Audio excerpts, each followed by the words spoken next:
I'm getting like a million DMs about the Gyno because I know it's a self-confidence thing for a lot of you guys. So Raloxifene, this is what I've been taking. The left nipple is still a little puffy, but this right one's like almost completely gone.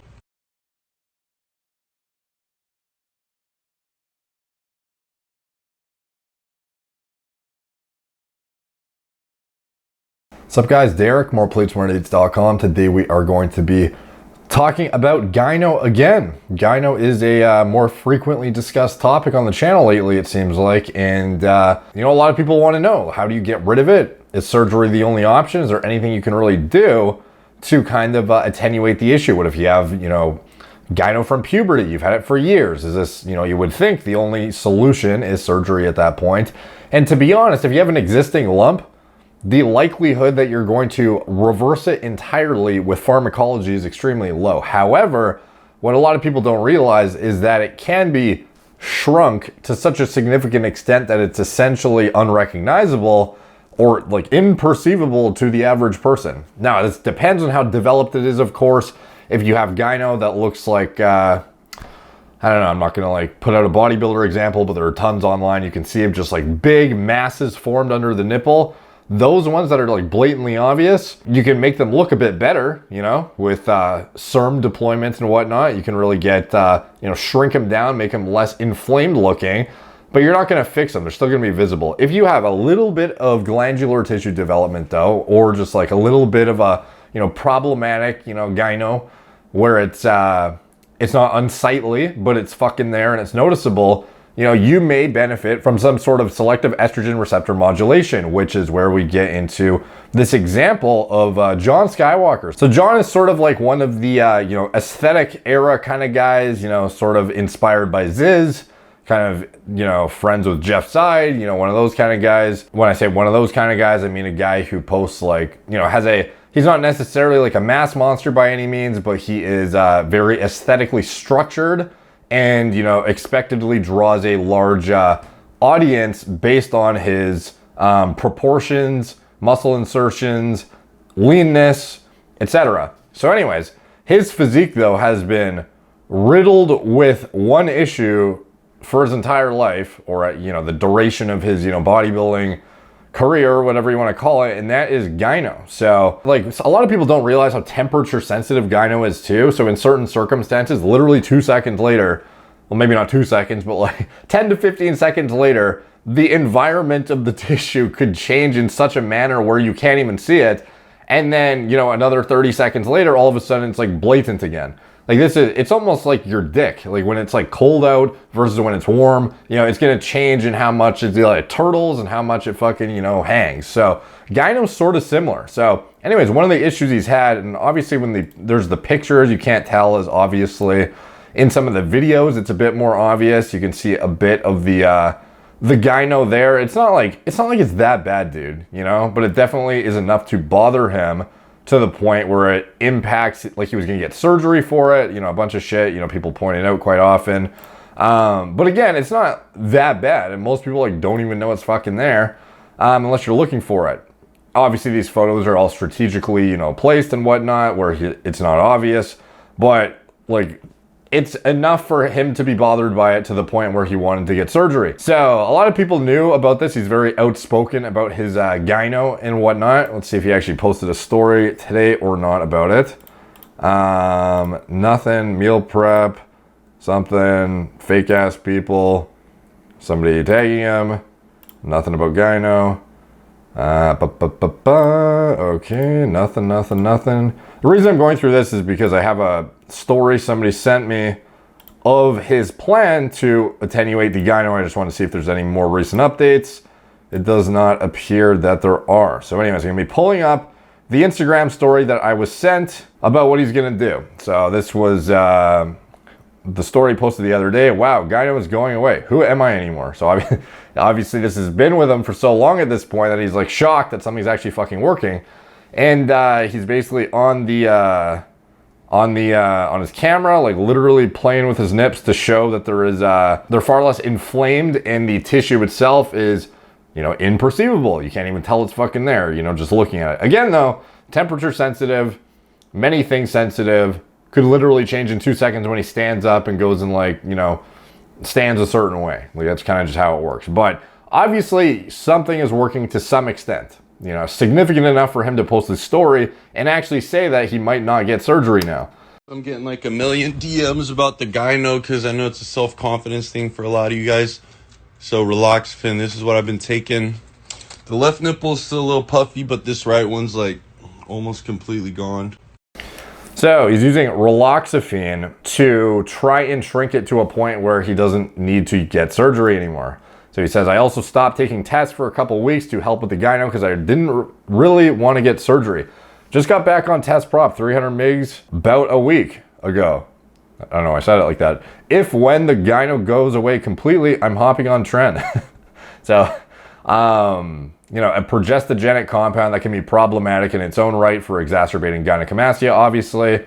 But he's trying to get in front of it so then, you know, he can pave the way for some more risky compounds, obviously. So, as far as using Raloxifene on an existing lump that's been with you for years on end, how's that going to work? You know, you've been dealing with the Gyno. It's clearly progressed past the point of your nipples just fucking sensitive, and it has got to the point where you actually have a full-blown lump. Or how are you going to deploy a serm or crush your estrogen levels or do something that's going to somehow attenuate a physical mass that has developed already? Well, interestingly enough, if you actually look historically at, like, you know, female, you know, like breast cancer and whatnot, like there's a reason things like Masteron were deployed. There's a reason why serms, you know, kind of phased out certain other, you know, drugs that were used in a therapeutic context before, you know, Masteron included.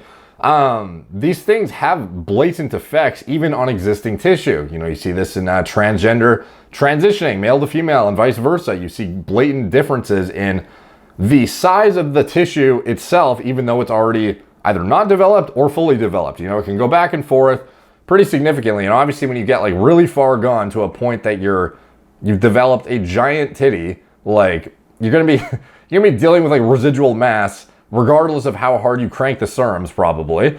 But with Jon, again, it was such a negligible thing that a lot of people wouldn't have even picked up on if he wasn't shredded as fuck. And in like harsh downlighting all the time and trying to show off, you know, all of his muscle separation and whatnot. So anyways, getting into the serms, are they useful for people who've had this stuff, not just, you know, short term, but for long term? Well, this is a comparison of Raloxifene and tamoxifen. So if you don't know tamoxifen, you probably actually do, you just don't know it. It is the chemical name for Novadex. So tamoxifen is the actual drug name. Raloxifene is the comparable serm that is actually less efficacious in a post-cycle therapy context, but more efficacious in a gyno prevention / reversal context. I just spit all over my fucking screen. So anyways, in this, the objective was to assess the efficacy of the serms, tamoxifen, Raloxifene, in the medical management of persistent pubertal gyno. So this is persistent pubertal, as in, it's been there for a while.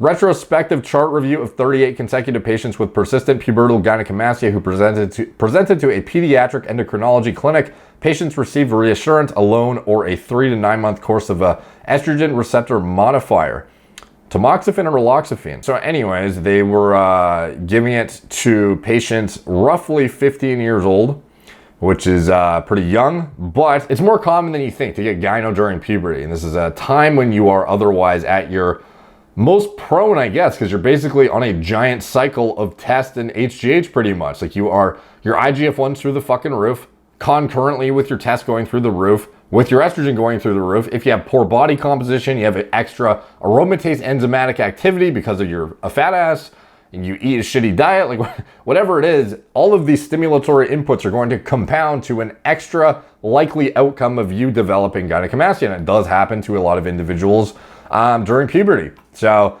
this was kind of assessing the efficacy of, you know, Novadex, what a lot of people think is the only thing you're going to be able to use for gyno, versus Raloxifene, which is the more exotic and less known about compound, even though it's far more effective. The conclusion: inhibition of estrogen receptor action in the breast appears to be safe and effective in reducing persistent pubertal gynecomastia, with a better response to Raloxifene than to tamoxifen. Further study is required to determine that this is truly a treatment effect. So anyways, historically, we see in the literature raloxifene outperforming tamoxifen for gyno specifically, not for actual HPTA, negative feedback inhibition. So yeah, don't use it as your SERM of choice for a post-cycle therapy. But for a gyno prevention context, reversal, blah, blah, blah, unmatched in my opinion. At least from what I know, this is the most effective drug. And anecdotally, what have I seen? So John mentions how it's like, he's like, wow, it's actually going away. You know, he's been dealing with this for years. I've had many, many anecdotal reports over the years discuss how persistent gyno was able to be shrunk to a point that it was, again, not perceivable by the average person anymore. Does that mean it's gone? Not necessarily, no, but does it really matter? You know, it's so small and shrunk that no one can tell at this point. And you know it's fucking there.